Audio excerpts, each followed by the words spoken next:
Bapak, Ibu, dan saudara-saudara yang terkasih, sebelum kita mendengar sabda kebenaran firman Tuhan, kita bersatu di dalam doa. Anugerah dan damai sejahtera yang dari Allah Bapa kita dan dari anaknya Tuhan Yesus Kristus kiranya menyertai saudara-saudari sekalian. Amin. Firman Tuhan yang akan menyapa kita pada hari ini, Selasa 18 Mei 2021, berdasarkan Almanak HKBP, tertulis di dalam kitab Efesus pasal 5 ayat 17. Surat Efesus pasal 5 ayat 17 bunyinya demikian. Sebab itu janganlah kamu bodoh, tetapi usahakanlah supaya kamu mengerti kehendak Tuhan.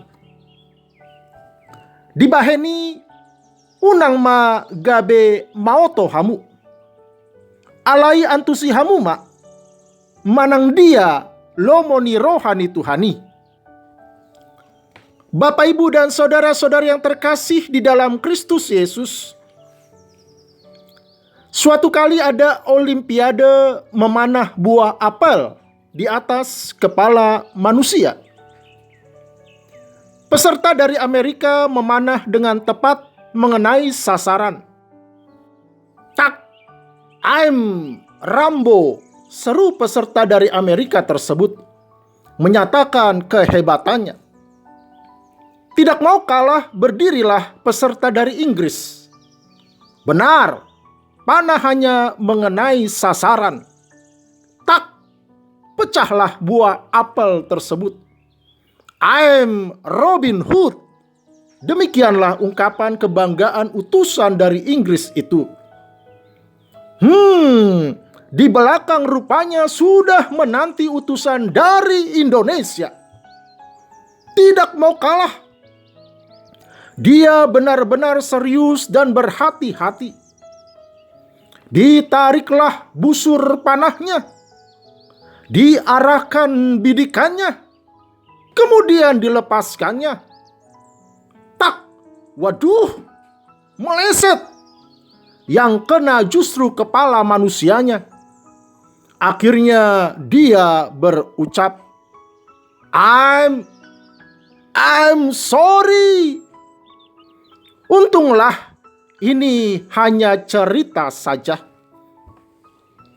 Pesan yang mau disampaikan, hati-hati dengan penyakit konformistis, penyakit ikut-ikutan.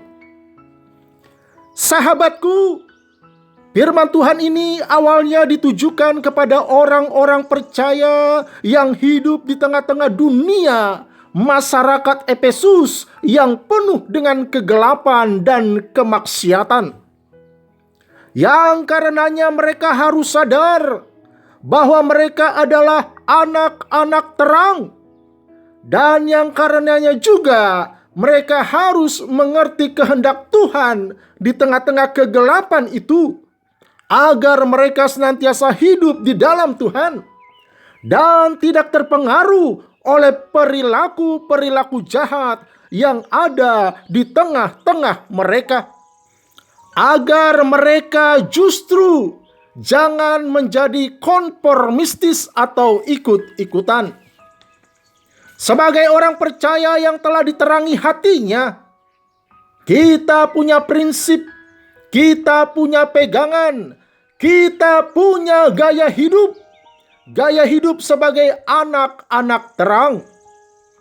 Karena itu, mari dimanapun kita berada, kita terangi dan kita garami dunia di mana kita berada. Di rumah kita, di tempat pekerjaan kita, di tengah-tengah masyarakat. Kiranya Allah sumber berkat dan sukacita senantiasa menyertai kita di dalam segala usaha dan perjuangan hidup kita sepanjang hari ini. Tuhan Yesus memberkati kita. Amin. Kita berdoa. Tuhan Yesus, berkati firman-Mu yang boleh kami terima pada saat ini. Mampukan kami melakukannya menjadi berkat sukacita bagi kami dan kemuliaan bagi nama-Mu. Di dalam Kristus Yesus, Tuhan dan Juru Selamat kami.